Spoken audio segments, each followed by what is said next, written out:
और यूपी के मुख्यमंत्री योगी आदित्यनाथ इस वक्त वाराणसी में हैं, संबोधित कर रहे हैं। आइए सीधे आपको वहीं लेकर चलते हैं।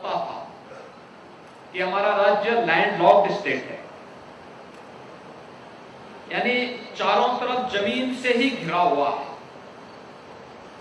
और इसलिए हम लोग अपनी किसी भी उत्पाद को एक्सपोर्ट करने में, हमारा उत्पाद एक्सपोर्ट के लिए जब तक पोर्ट तक पहुंचता था तब तक उसका दाम बहुत ज्यादा हो जाता था, क्योंकि ट्रांसपोर्टेशन का जो दाम होता था उसके साथ जुड़ जाता था। उसके कारण उसकी लागत ज्यादा होती थी और अंतर्राष्ट्रीय बाजार में जो एक प्रतिस्पर्धा होती थी, उस प्रतिस्पर्धा में हमारा उत्पाद नहीं टिक पाता था।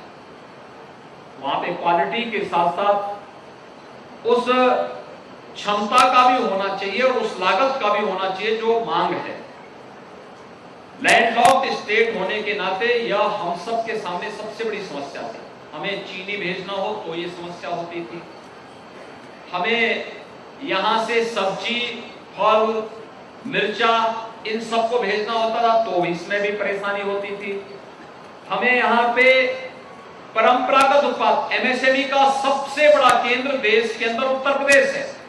90 लाख सूक्ष्म लघु मध्यम उद्यम के हमारे पास यहाँ पर उद्यमी हैं, उतने उद्योग लगे हैं, लेकिन उनके उत्पाद को हम उत्तर प्रदेश के बाहर देश के अन्य भागों में या दुनिया के बाजार में पहुंचाने में इसलिए विफल होते थे क्योंकि हमारी लागत ज्यादा हो जाती थी। पोर्ट तक पहुंचते पहुंचते उसकी लागत काफी ज्यादा हो जाती थी और परिणाम था धीरे धीरे करके उत्तर प्रदेश का जो किसान, जो हमारे परिवहन मंत्री बता रहे थे कि बचपन में यहाँ की नदियों से जल परिवहन की सुविधा होती थी।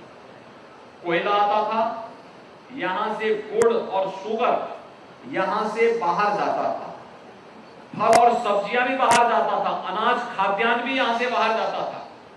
लेकिन धीरे धीरे करके नदियों में, चूंकि हिमालय से आने वाली नदियों में सिल्ट काफी बड़े पैमाने पर आता है, बरसात के समय खास तौर पर बहुत आने के कारण उनको डिसिल्टिंग नहीं किया गया और परिणाम रहा कि नदियां छिछली होती गई, उसका दायरा बढ़ता गया और जल परिवहन की सुविधा को सड़क परिवहन ने ले लिया,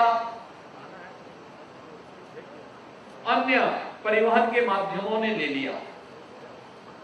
वह महंगा भी था और साथ साथ प्रत्येक नागरिक के लिए उतना सुगम भी नहीं था और परिणाम रहा यहां का उत्पाद यहीं तक सीमित रह गया।